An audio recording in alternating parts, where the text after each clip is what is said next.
If you take a pork butt and put it in a bowl, cut the biggest fat pieces off, and then you rub salt, pepper, garlic, onion powder on it, paprika, brown sugar, and whatever else you like, and then you put it on a grill. It's gonna look like this.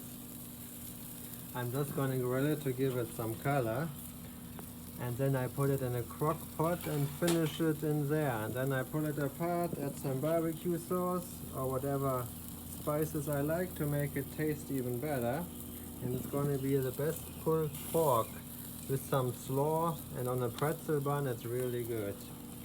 To make it cook faster, you can stab it with a knife so the heat goes in faster, but otherwise it's the easiest thing you can do. And leftovers you can freeze for next time. I didn't even bring a spatula, so I'm gonna just scoop it back in this pan and put it in a crock pot. And that's how you make a good pulled pork. There's nothing you can do wrong. You can add some barbecue sauce in your crock pot, or some apple juice, or A1 sauce, whatever you like, some mustard. There's nothing you can do really wrong with it. And you don't have to go by recipes. You can just eyeball everything, and it's always pretty good. When it's all done, you have all the juice on the bottom on the crock pot. I use it to mix it in the pulled pork mix to make it juicier, but mostly you don't need all of this juice.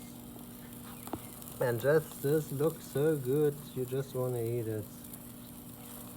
It's now in a crock pot. I just squeezed some barbecue sauce over it, some mustard, I think some soy sauce, and I'm just gonna let it sit in there, and it's gonna get warm. All the stuff gonna seep to the bottom and go in the meat, and that's also good if you stab the meat, all the flavor goes inside and you don't have just the flavorful outside.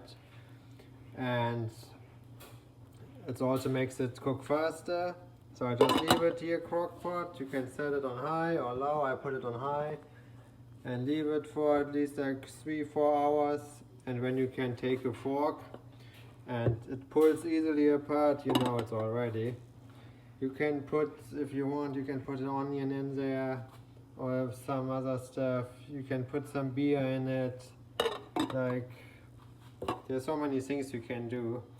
The bowl, there was so much spices left, so I took some apple juice, rinsed it out, dumped it in there, and that's pretty much it. It's all done cooking, and we'll see how it comes out. And ripe bananas for banana muffins later.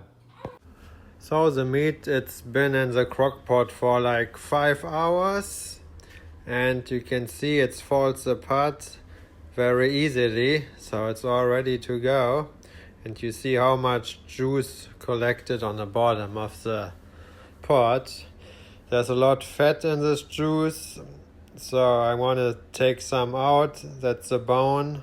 Pork butt mostly has like this one big bone inside. You can just pull it out when it's done, and you kind of just pull the pork apart in pieces, throw the bone away, and you're pretty much ready to go. I'm adding a little bit barbecue sauce to make it taste good.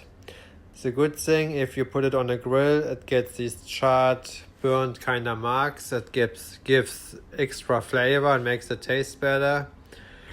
And you just taste it. Sometimes you need to add some salt or other things. I just do some barbecue sauce and it's good to go. I put it on pretzel buns. I bought some. I like it this way. Same with burgers on pretzel bun. It's always good. And you need something crunchy on it. So I use these salad kits. And you make kind of like a salad or slaw or something. And I don't want to chop anything up, so I just use this. Banana muffins are also ready. Look at these. With chocolate chips, walnuts, and bananas. They're for breakfast. Now I put the stuff together. Some pulled pork on a pretzel bun. I toasted the bun. Then some slaw, and that's pretty much it. You want to strain some of the juice in the pot because otherwise it's too much fat and too juicy. So strain some out or take the meat out, strain the juice, put the meat back in, add some barbecue sauce until you think it's good. Leftovers, when they're cold, you can put in a Ziploc bag and freeze them. And put some slaw on top. I add some avocado too. You can put a pickle on or tomato, whatever you like. Some people, or sometimes I put some sauce on the roll too, like a burger, but in this case I don't. I just eat it like this, and it's really good. Thanks for watching.